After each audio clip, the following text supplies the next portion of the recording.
안녕하세요. 저는 파란만장한 일들을 겪은 40대 여성입니다. 사람을 잘못 선택한 것인지 아니면 제 자신에게도 문제가 있었는지 궁금합니다.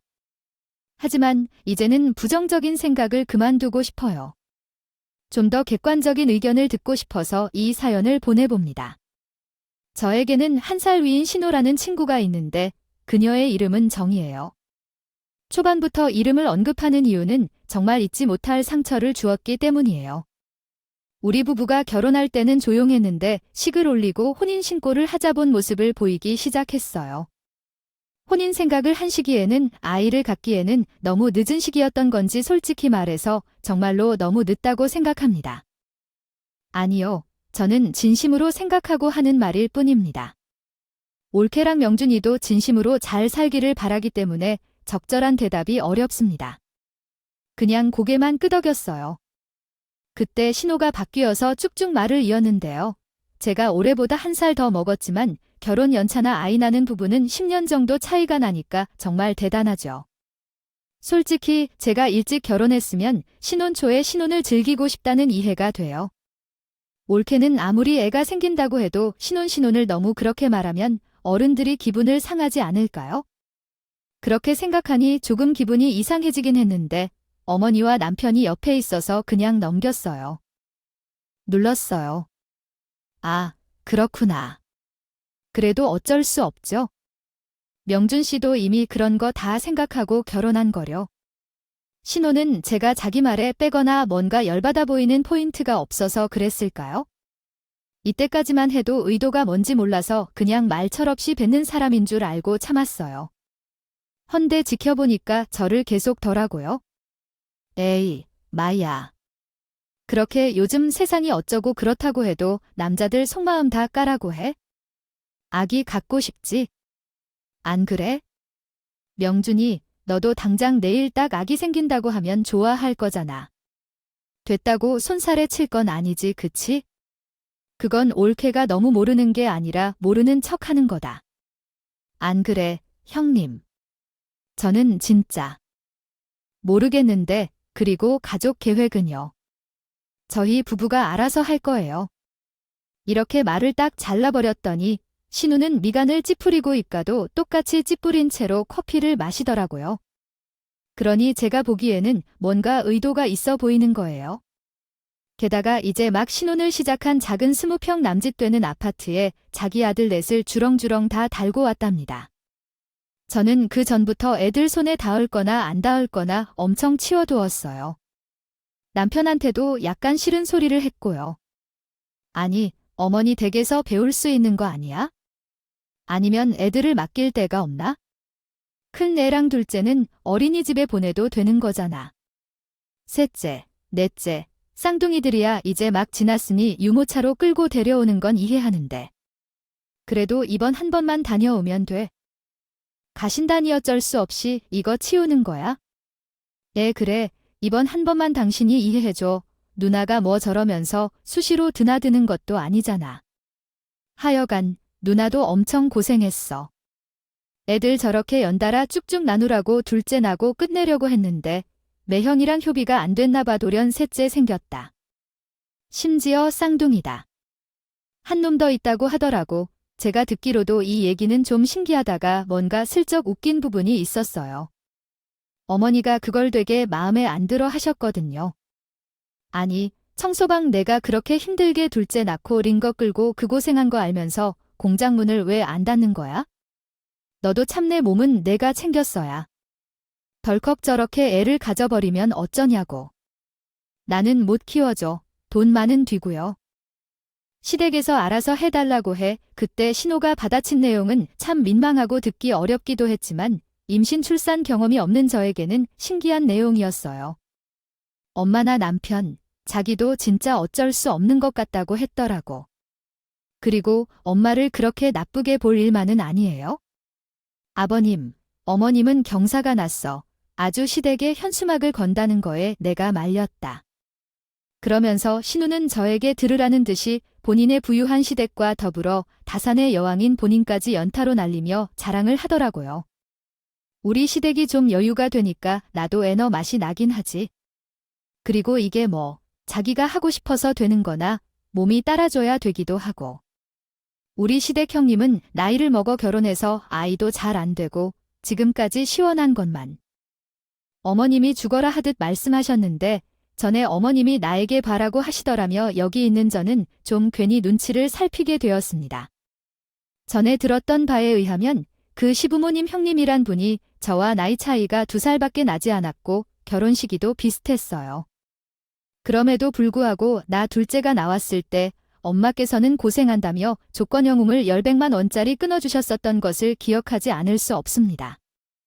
아이들이 넷이 되어도 난리가 나지 않았고 첫째가 나왔을 때는 집 첫 손을 받고 벤츠를 그리고 2 쌍둥이를 가질 때는 20억대 아파트를 새로 매매하여 주셨습니다. 하여간 이렇게 고상한 모습을 이어가는 시부모님도 없을 것이고 그동안 얼마나 지탱해 주셨는지도 모릅니다.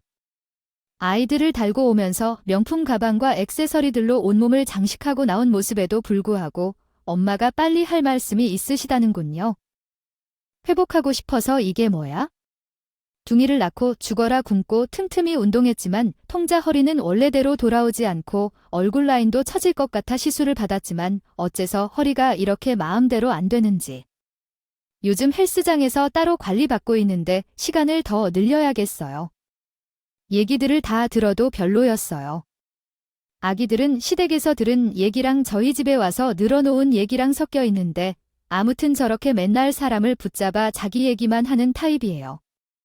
얼마 지나지 않아 결혼한 지 4개월 만에 전혀 기대하지 않았고 시도조차 굳게 안 했던 이상한 경험을 선물 받았어요. 이 정도면 알아챘을 수도 있겠지만 저에게 아기 천사가 찾아왔다는 거예요. 확인하자마자 친정에 알렸을 때 함께 했던 행복이 떠오르더라고요. 다들 좋아하셨나요? 특히 친정엄마는 감동적으로 하셔서 저도 그때 엄마가 좀 짠하고 뭉클해졌어요. 신우가 계속 아이 얘기하면서 압박하니까 짜증이 났지만 결국 아이는 내 부모에게도 큰 기쁨이구나 라는 생각이 들더라고요. 아이고 세상에, 정말이야. 아이고, 잘했어. 진짜 잘했어네.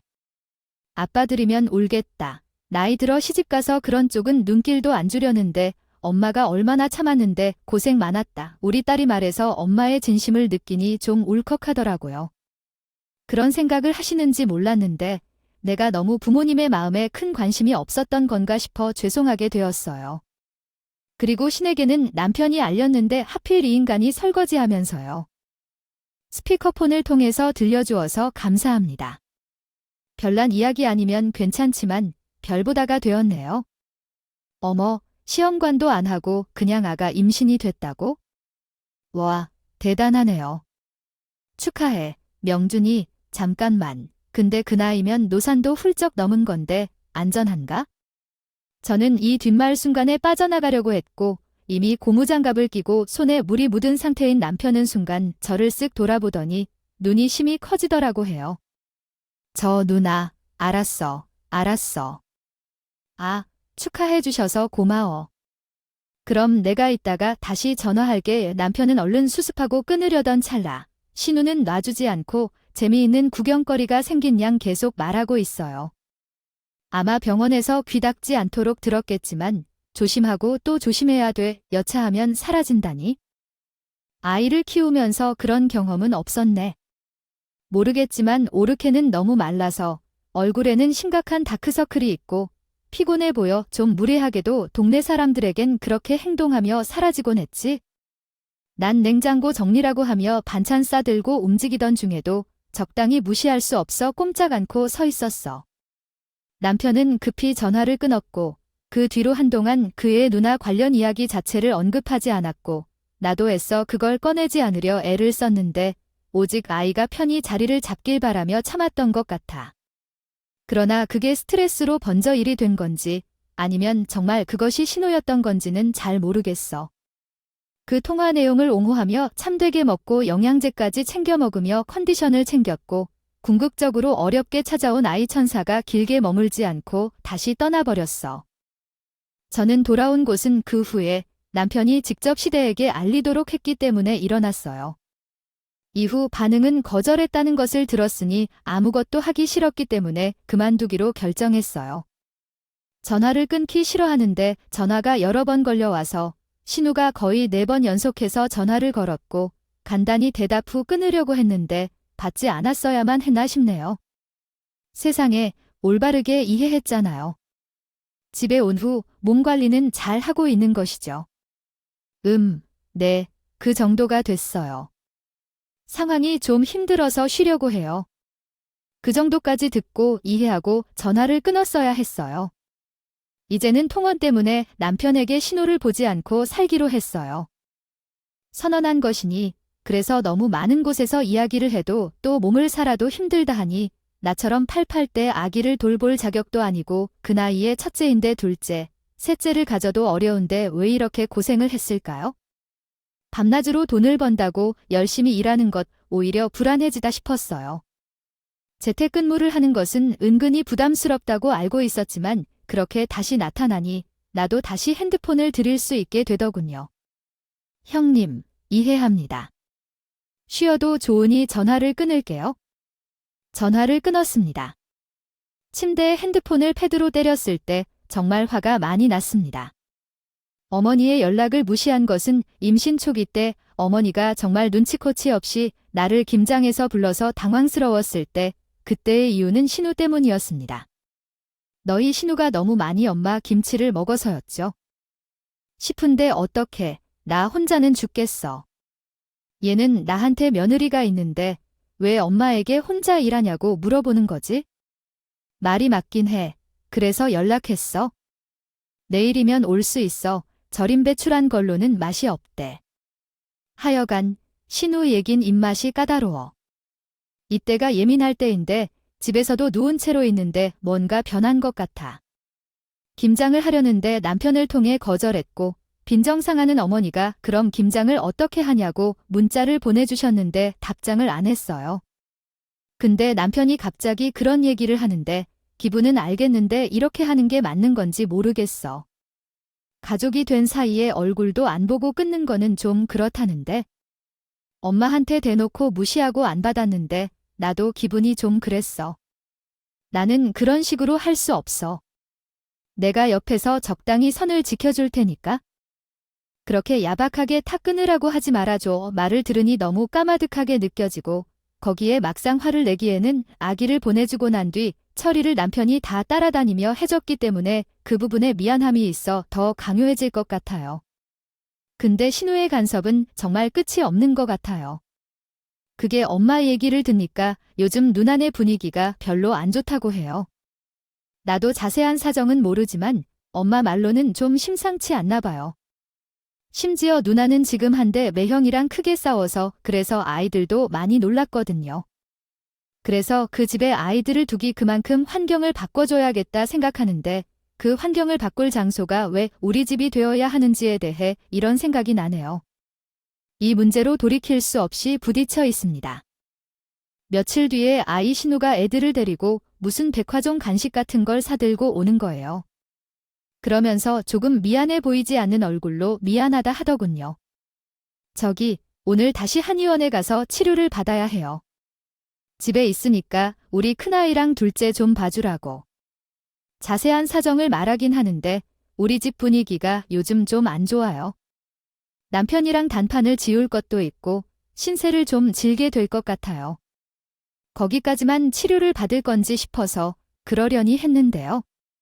대체 단판을 언제까지 지을 건지 신우는 남편과 단판 짓는 것도 환경을 바꾸면서 하는 모양이라고 해요. 갑자기 조카들을 데리고 다시 나타난 겁니다. 아, 누나, 매형이랑 화해 여행 간다고. 언제야? 금요일. 그럼 괜찮지? 뭐, 그럼 아예. 목요일 밤부터 애들을 우리 집으로 보내야 해. 쌍둥이 중 한 명이 아직 감기에 걸려 있어서 나머지들도 옮길 수 있다고 하더라고. 그럼 어떻게 해야 하지? 격리를 시켜야 해. 그러면 병원을 금요일과 토요일 연달아 가야 돼. 어느 병원으로 가야 할까? 약을 먹이는 방법도 알려줘야 해. 침대에 뉘어야 되니까.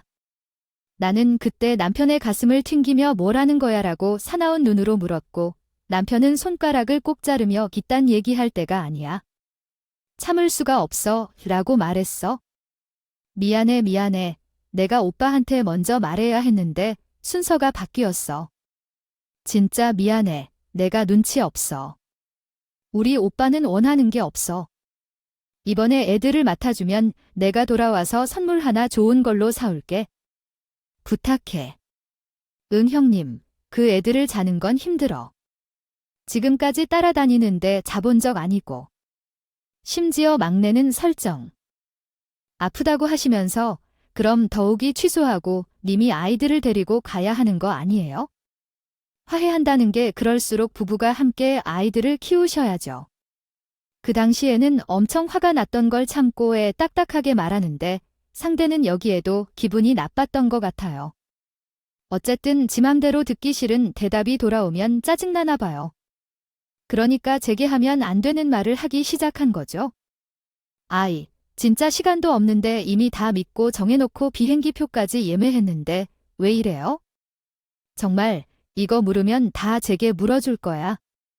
이틀 3일 보는 건 큰일도 아니에요. 잠깐.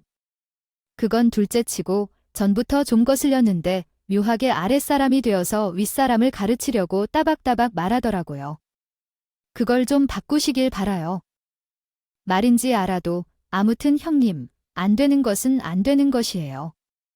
제 보낸 지 그리 오래되지도 않았고요. 쉬어야 돼요. 형님, 아기들은 순수하게 이쁘다고 느낀 마음으로 봤지만 그건 언제까지나 제 체력과 영양이 따라야 가능한 거죠. 웃겨 죽겠네. 뭐 체력과 영양이 진짜 오라. 어디서 그런 매너와 몸가짐을 배웠어. 그럼 나를 보고 어떡하라는 거야? 이제 와서 신랑이 좀 만들어 보려고 명준이랑 옳기 있는데 어떡할 거야? 물어볼 거야. 결국 남편으로 인해 통화는 끊겼고 저는 남편을 노려요. 여보, 무슨 상황인 건지 대강 알지? 진짜 형님. 아니, 너네 누란 너무한다. 진짜 나는 둘째 친구는 동생네 부부가 아기 보낸 지 얼마 안 됐는데 그런 집에 너무 상식박의 행동은 아니냐? 당신은 내가 아직도 애 키우는 게 힘들다고 생각하는 게요. 알아, 몰라. 남편의 땅이 푹 꺼질 정도로 한숨을 쉬더니 고개를 절레절레 흔들더군요. 아, 내가 수습할게. 애들 안 보는 걸로 됐지? 그럼 더 얘기할 거 없는 거다. 나는 뭐 아닌 줄 알아? 당신만 얘기 보냈어. 자꾸 그런 식으로 삥 둘러가면서 우리 누나를 나쁜 사람으로 만드는 거. 그거 진짜 정신 나갔어. 당신도 작작해. 그러고 한 달쯤 지났는데요. 저는 또 극단적인 얘기를 남편을 통해 들었답니다. 이혼, 누가 형님? 내가 아니지. 설마 그때 그 여행 못 가서 그렇다는 건 아니겠지? 설마. 그러자 남편은 눈을 질끈 감더니 딴 데를 보면서 말을 하더라고요. 아니, 매형이 꽤 그냥 가져온 소설이야. 이후에 잘못 봤어. 에어백이니 때 을수니까. 부족하거든 그냥 썼어. 바라보는 동안 며칠이 지난 후 어머니께서 소란스러워서 시댁에서 식사를 함께 할 것을 제안하셔서 신우와 아이들도 온다고 해서 어쩔 수 없이 거기에 갔었어요. 거기서 신우가 매우 시끄럽게 소리치기 시작해서 내가 모든 이야기를 듣게 되었어요. 나는 거기 가기 전에 빵도 가져가 주고 커피도 사다 주고 그렇게 잘해줬는데 어째서 그런 식으로 나를 비웃게 생각하는 거지? 우리 신랑이랑 놀았습니다. 사실 둥기들이 임신할 때 처음에 제가 조용히 경고해 주러 가서 회사 그만둬 달라고 했는데 단둘 못 참아 다시 되뇌다가 하네요. 근데 그때 내가 도와준 적이 있었다고? 한경이 없어 엄마. 내가 또 봐주지 아무것도 보아주질 않아. 회사에 계속 다닐 거라면 너희가 카톡한 내용과 사진을 프린트해서 도배하러 올 겁니다. 요버플로드. 괜찮아. 근데 그 사람이 그런 말을 하고 난 뒤에서 계속 만나고 다녔어. 아이, 몰라. 아버지께서 키 빨라서 내가 모든 것을 들춰달라 해서 가니까 재산이 빼앗기고 못 보게 될 것 같아서 겁을 먹으셨어. 그 뒤로 나는 반드시 이혼한다고 했어. 어머니는 그걸 정말 싫어하셨지만 집안이 진정 미쳐버리겠다고 생각했어. 진짜 그걸 듣고 나는 신호를 인식한 것 같다고 생각했어요. 얼마나 뻔뻔한 신호인지 더 뻔뻔하고 아무런 생각도 없는 신호가 있었어요. 절에서 자기 정도면 괜찮은 신호라고 미친 소리를 하고 다니지 않을까 싶기도 하고요. 어쩌면 위기를 극복하면서 얻은 돈에 대해 듣고 나도 몰래 신우 쪽을 한번 쳐다봤어요. 그래서 결론은 그래요. 20억 정도의 위자료를 받게 되었어. 그동안 살아온 기간이 있고 사실 우리가 함께 살던 집 말고도 남편의 부동산과 현금을 대강 합쳐서 20억 정도가 되거든. 그 돈을 싹 빼둬서 주는 처 같은 게 있더라고. 어머니도 아주 놀란 반응을 보였어. 참내, 이러쿵 저러쿵 해도 결국 돈은 돈이야. 솔직히 말해서 손주 넷을 놓고 살아주는 며느리들도 있었는데 그런 짓거리를 했다 해도 20억을 다 받아야지. 그러나 그것보다는 다른 생각이 있는데. 아무튼 너랑 말이 통하는 사람인가 보네. 근데 딸이 위자료 금액을 말하니 내 기분이 탓인지 뭔지 묘하게 놀라는 느낌이 들더라고. 그래서 너 그 돈 받아 뭐 할 거야? 집 하나 새로 얻어야겠다고? 아이고, 이 집을 새로 얻는다는 게 뭔가요? 엄마, 제가 엄마한테 들어와서 살 거예요. 제가 혼자서는 키우기 어렵다는데 이 집 그대로는 돈도 보고 어렵고 아파트로 가는 게 맞겠죠? 남은 돈으로는 어떻게 할지 생각 중이에요. 매형 생각하니까 참을 수 없네요. 하지만 누나, 그 정도는 챙겨주는 게 나오면은 얼마나 되겠어요? 누나, 제 시댁이 어지간히 부자시니까 가능할 것 같아요. 그래서 말이에요. 똑같이 일해도 대등하게 살 수가 없어. 너도 봐. 우리 집에서 이혼한다면 제가 얼마나 받을지 상상해봐야죠. 몇 억이 최대일 텐데 그 이상 꿈도 못 꾸겠어요. 누군가가 그렇게 많이 받아줄 여자가 있을까요? 저는 새삼 실화가 아니라고 생각했지만 꽤나 크다고 생각했어요. 이혼해서 20억 받아서 턱까지 오르는 소리 나는 대박 나긴 하겠네요. 버린 신우는 나에게 이후 미친 제안을 한 거야. 아니, 진짜 집이 지금 너무 좁아.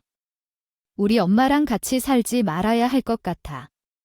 발 부르티고 죽을 것 같아. 어제도 올케가 우리 쌍둥이들 돌봐줘서 고마운데 당분간 쌍둥이들 좀 보아주면 안 돼? 어차피 지금 하는 일도 없잖아. 아기들을. 아니요, 취직하고 있어요. 나가서 일할 건데요. 어제 형님이랑 어머님이 아프시다고 하니까 어쩔 수 없었지만 이제 저도 딴 일 나가야 돼요. 에이, 그렇게 딱 자르지 마세요. 그냥 봐주세요. 도와달라고 하는 거 아니에요? 돈 줄게요. 돈이나 위로받은 건 몰라도 옳게 들으면 입이 딱 벌어질 봉급을 줄 수 있는데. 아니, 봉급만으로는 제가 그냥 다른 것. 둘째로 이번에는 아이들도 돌봐주고 싶어요. 체력이 너무 고갈돼서 더는 못할 것 같아요. 그러자 신우는 가방을 헤매더니 자기 지갑을 훅 꺼내더라고요. 그러다 보니 진짜 이상한 것 같아요. 돈이 사람을 이렇게 만들어 놓은 것인지 아니면 인간이 그냥 막장인지 몰라요. 그런 대화 중에 갑자기 신우가 지갑을 흔들더라고요. 봐봐, 나 그냥 하는 말이 아니라니까. 나 돈이 있어? 위자료 20억을 챙긴 여자야. 내가 뭘 못 줄 것 같아. 얼마 줄까? 한 달에 1,000만 원 어때? 장난치지 마세요. 왜 이래요? 형님. 그러자 신우는 슬쩍 정색하며 말하기 시작했어요. 이렇게 말하는 게 다야? 장난 아니라니까. 무엇이야? 장난이라면 말장 나가는데 나는 진짜로 생각하고 있어서. 그리고 내가 그럴 여유가 있어? 하는 말인데. 명준아, 너는 우리 아이들을 돌봐줄 수 있고 월 1,000 번다고 생각해봐. 이게 완전히 남는 정사란이 아니야? 남편은 옆에서 정말 눈치 없이 맞장구를 치는 거 있는데, 우와, 누나, 나 그거 한 20년 보장되면 당장 회사 때려치고 내가 하고 싶어. 여보, 할 수 있으면 해. 나도 같이 도와줄 테니까. 아무튼 형님 오늘이야. 어머님이랑 볼 일이 있다고 하시고 이것저것 사정을 말씀하셔서 어쩔 수 없이 왔지만 오늘 시간 여기서 아이들을 보호해주는 것 말고는 또 안 돼요.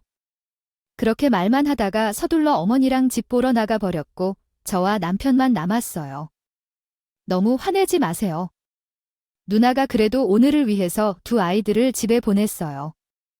쌍둥이 녀석들을 오래만 봐주다가 이따가 시간 되면 누나에게 전화할 거야. 얼른 들어오라고 했는데 저는 대꾸도 안 하고 씩씩하게 그냥 얘기만 들으러 왔어. 이게 뭔 놈이냐 싶어서 짜증이 났어요. 아무튼 그렇게 있었는데 신우가 점점 약속한 시간보다 늦는 거예요. 어떡하지?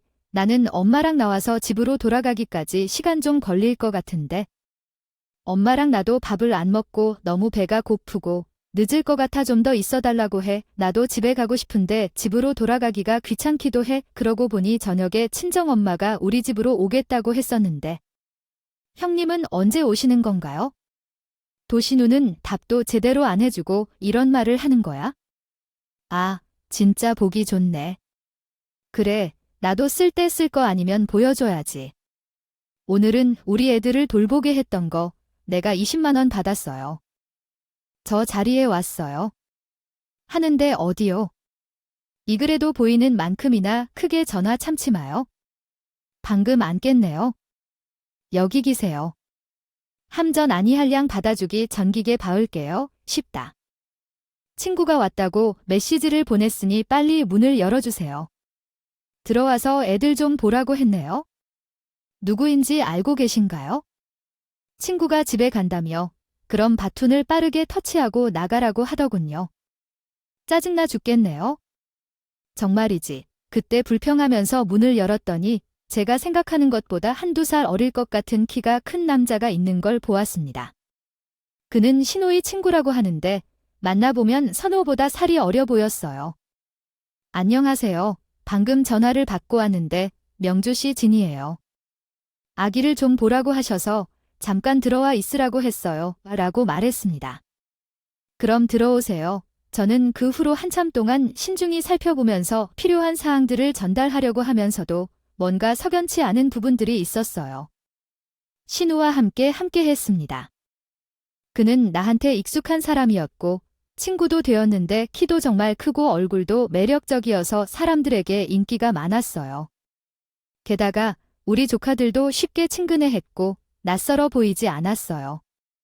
그런데 저도 그에게 신뢰를 주고 맡기는 입장이었습니다.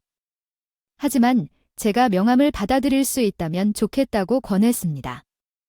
혹시 모르니까요. 또한 형제에게도 그렇게 말씀드리며 대비해 두었습니다. 그런데요, 주머니에 몇 장 남아있어서 이것을 드릴게요 라고 하면서 잠바 주머니에서 뭔가를 꺼내주었는데 그는 헬스장 트레이너 같았어요. 일단 자세히 알 수 없었지만 전화 통화로 신호를 주거나 받으며 도와주기도 했고 손길이 부드러웠어요. 그래서 마음이 조금 불편했지만 집에 돌아갔고 저녁을 함께 친정엄마와 함께 하게 되었습니다. 먹었어요. 그리고 엄마가 아직 계세요. 제 남편은 축구를 하러 가서 고기를 먹고 술을 마시느라 밖을 맴돌고 있을 때 신우로부터 전화를 받게 되었습니다. 얼마 안 되어 저는 집에 도착했고 기가 막혀서 말이 나오질 않아요. 집에 오자마자 올케한테 먼저 전화한 걸 모르지 너무 당황스럽고 조금 혼이나 주고 버릇 좀 고쳐주려고 했어요. 언제 내가 공짜로 애를 돌볼 수 있냐고 했나요? 돈 20만 원 주겠다고 했잖아요. 그런데 애를 이렇게 맡기기로 약속했고 그 중간에 놓고 나가도록 했어요. 당신이 밖에서 얼마나 당황했는지 알아요. 형님이 이상한 소리를 하시네요. 처음부터 맡아드릴 시간을 정해뒀고 그 이후로 늦는다고 오기도 했어요. 돈 얘기도 당신이 먼저 했을 텐데요. 저는 저녁에 친정 어머님과 함께 있었습니다. 약속이 있는데 어떻게 해야 하는 거죠? 그러자 신우는 평소 버릇대로 맞는 말을 들으면서 씩씩거리는 습관을 버리지 못하고 똑같이 계속해서 하는 거예요. 그럼 내가 누구한테 부탁해야 되는데 우리 집에서 옳은 사람이 없어요? 막말로 말하다 보면 계속해서 짜증내면서 뒤로 물러나는 모습이 참 꼴이 싫어요. 내가 얼마나 참았는지 모르겠다고요? 그리고 내가 말했잖아. 진지하게 우리 애들 좀 봐달라고. 아니, 왜 이 얘기가 나오는 거예요? 형님이 아까 말씀하신 1,000만 원이라든가 뭐라는 얘기는 안 했잖아요. 진짜 시간이 없으니까 나도 그냥 용건을 잘라서 말하는 게 편해요. 우리 까놓고 이야기해보자. K가 현재 무슨 일이야? 월 3달 정도의 신세니까 몸 아픈 거 아니야? 아프다고 비실비실하면 앞으로 그보다 더 까닭을 버릴 것이 있겠냐고. 그래서 여기 시댁에서 월 1,000원씩 챙겨준다잖아. 애네가 빼줬는데 1,000만 원이니만큼 이런 곳이 어디겠어. 저기 형님, 지금 저한테 돈 갖고 생색 내시든가? 아니면 가질 하시는 거예요? 제가 싫다는데 이유가 뭐가 더 필요해요? 할 사람이 보기 싫다고 하면 끝이죠. 사람 알아보시면 되는 거 아니에요? 돈이 많으시니까 그 돈 내시고 다른 사람에게 주시면서 말씀하시면 되세요. 옳게, 지금 어디야? 당장 우리 집으로 튀어와, 미쳤어. 정말 말이 안 되게 보게. 이거 진짜 왔냐? 했더니 이제 막 기어오르고 도망가고 지멋대로 장난도 아니네. 진짜 형님 말. 조심하세요. 형님 집에서 서열 따지지 말아주시고 그렇게 함부로 부르지 말아주세요. 에바 준공 생각해서 돈을 주어야 하는 거 아시면 그만큼 힘든 일인 걸 알고 이제 그만두시고 전화를 끊어주세요. 그러자 전화를 끊어버리고 엄마는 무슨 얘기인지 이해하라고 설명을 거듭하며 화를 내셨어요. 그 후 사정을 듣고 펄쩍 뛰셨죠. 얘야, 너 진짜 미친 것 같아. 제 집 아이들을 봐주지 마세요. 또 그렇게 끌려다니면서 봐주면 이젠 내가 너를 그냥 둬두지 않을 거니까요. 이날 엄마는 절로 흥분하고 화내며 남편에게 야단을 치라고 달라졌어요. 그리고 집으로 보냈죠. 그리고 새벽에 들어온 남편은 쥐를 잡으려고 했는데 얼마나 술을 마셨는지 모르겠을 정도로 취해서 당연히 분노가 정점에 달해졌어요. 하지만 내가 없으면 안 된다고 선언하면 끝일 줄 알았는데 아침 8시에 요란한 전화를 받고 이제는 오늘로 마무리해야겠다는 생각으로 받았어요. 여기 현관 앞에 있어? 문 좀 열어주라. 진짜 사정 좀 봐줘. 우리 애들 데리고 왔어. 네, 저희 집 앞에 계신다고요? 아니, 어제 그렇게 저랑 싸우신 거 말고. 선의의 싸우다니 그렇게 표현하지 말자. 우선 나랑 엄마 오늘도 집 보러 나가야 돼. 웬만하면 좀 타협하고 서로 싸우지 말고 좋게 좋게 가자고. 내가 그동안 올케가 고생한 거 알잖아. 공짜로 그런 데어 돈으로 쳐? 무슨 소리야? 누가 누구를 소개해 줄지 모르겠어? 그냥 문 좀 열어줘. 나는 준비해야 할 게 많아서 바빠. 대책은 찾아낼 테니 다른 사람 소개할 필요 없어. 그럼 어서 열어줘. 엄마랑 바로 나가야 해. 오늘 애들도 함께 왔어. 토요일이라서 특히 귀찮아. 소개할 사람 없을 거니까 빨리 열어줘.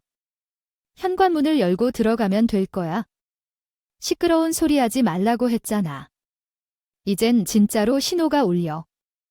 이제 들어온다. 사람을 보자마자 기겁을 했지만 나도 놀랐어요. 정말 예상치 못했는데 우연히 그 사람을 보러 갔다가 연락도 없이 그렇게 기겁하며 놀란 것은 전날에 명함을 챙겨온 그 남자분이었거든요. 그 사람을 불렀더니 저기 이분이 애들이 급한 일이 있다고 와달라고 하는데 왜 피를 오느냐고 하더라고. 전화도 안 받고 누나가 부르는 소리를 듣니 뭔가 확실히 연하남 같긴 했는데 아무튼 평범치 않아 보였어요. 곧이어 다시 배를 올렸는데 이거 뭐 하는 짓인지 모르겠네요. 올해 진짜 누굴 부른 건데 라며 말했다. 그러면서 문이 열리고 문 너머에는 저희 아주버님이 그분의 전 남편이 된 그분께서 아주 불쾌해하는 표정을 짓고 있었어요. 어리둥절한 얼굴로 있었답니다. 갑자기 연락을 받아서 죄송해요. 아기들 때문에 봐줄 사람이 없다고 형님이 너무 곤란해 하셔서요. 저는 도저히 사정이 안 되거든요. 그래서 연락드렸어요. 신호는 완전 얼굴이 흑빛이 돼요. 와중에 제 얼굴은 제대로 볼 생각도 없이 본인 전남편과 그 우연이라는 남자 사이 허둥지둥 어쩔 줄 몰라 하는 거예요. 어쩜 이렇게 나쁘고 더러운 예감은 딱 맞아 떨어지는 걸까요? 예전에 저도 회사에서 불륜 커플 눈치로 잡아낸 적이 있었는데 그때야 저 혼자만 눈치채는 건 아니었지만 아무튼 대충 이상한 냄새를 못 맡진 않아요. 아무래도 신우랑 저 남자 딱 한 번 본 사이기 했는데 제가 워낙 원한이 깊어서인지 촉이 아주 드세게 날고 뾰족해요. 이야기했어요. 불러 모은 것 같아요. 부탁하셔도 되겠네요. 경고, 을디나 을을 부정사와 함께 쓰였습니다. 다음 문장의 끝에 하다과 지다로 끝나는 동사 뒤에 서술격 조사을 써야 합니다. 했던 거예요. 1,000만 원 줄이니까? 되기로 했죠? 부탁해 안 되겠어요. 했었는지. 가야 할 것 같아요. 아래는 수정된 내용입니다. 보더라고요. 하지만 그럴 때가 아니었죠. 그때 남편은 안방에서 배를 벅벅 끌고 나오다가 거실 안에 애들 난장판에 되어 있고 누나와 이혼한 매연과 웬 낯선 멀끔하게 잘생긴 청년이 거북하게 서 있는 꼴을 본 거예요. 더 얘기할 거 없고 명주야 너 좀 그렇다. 뭔가 구석이 있다 할 말은 많지만 됐고 내가 오늘 애들 데려갈 테니까 나중에 다시 얘기해 헌데 이때 너무 웃긴 일이 벌어졌는데요. 아니죠. 웃긴 게 아니라 무서운 일이었다고 해야 될까요? 이 상황은 남편이나 저나 아마 어머니도 모르지 않았을까 싶어요. 왜냐면 그 와중에 그 우연이라는 청년 있죠. 그 청년이 뛰어들더니 쌍둥이들을 끌어안고 안 돼요. 얘네들은 안 돼요. 아빠 자격도 없는 인간이고 얘네들은 활가왈부를 하더라고요. 어떤 상황인지 파악하기 어려운 내용을 수정해드리겠습니다. 아무튼 상황이 점점 길어지면서 신우 전 남편과 우연이라는 청년이 남자 둘이서 대혼전을 벌이게 되었습니다. 그 안에서는 신우가 아주 기절해버리는 꼴을 보게 되었죠. 둘 사이에는 고성이 오가고 얘기가 길어지며 옆집에서까지 난리가 나는 상황을 지켜보고 나서 정말 심각한 사실을 하나 마주했습니다. 신우는 그때 정말 마녀 같은 인상을 확고히 내비쳤고 아무런 말을 꺼내지 말라고 트집을 놓았지만 상황이 그냥 너무 예상되는 모습이었으니까요. 청년은 누나 하며 따라다니던 청년이었는데 인상이 부드러워 아버지 같은 느낌이 강하게 느껴졌습니다. 누군가들은 이런 상황을 일생에 한 번 경험해보기도 하겠죠. 저는 그때 청년과 함께 헬스를 하게 되는 등 새로운 경험을 할 수 있었습니다. 트레이너로 코칭을 받던 중에 상대 눈이 맞아서 아마 만나는 상대가 임신한 것 같았던 것 같아요. 그들의 자세한 전말은 어떻게 됐는지 모르겠지만 신우의 전 남편은 아이들을 그냥 다 데리고 떠났었고요. 남편으로부터 결말을 듣게 됐습니다. 우리 누나는 어떻게 할 건가요? 지금 자로도 다 빼앗기고 생겼어요. 그뿐이에요. 그 전 사돈댁에서 역으로 누나에게 유책하는 배우자니 어쩌고 소송한다고 하더라고요. 아주 진짜 모든 것을 없애버린다고 난리야. 지금 당신은 어떻게 이 문제를 수습할 건가요? 그럼 그 남자 청년은 어떻게 됐는지 알고 싶은데 형님한테 그 사람은 남아있을 거 아냐고 생각해. 당신 농담하지 마요. 그게 지금 문제예요. 누나도 그딴 제비 같은 사람과 어울리고 있어서 위자료로 다 가게 됐다더라고요. 그 사람 자식도 잠수 친다더라고요. 지금 그 문제를 해결할 때야. 당신은 어떻게 수습할 건가요? 저는 여기서 곧장 정색하여 손을 올렸어요.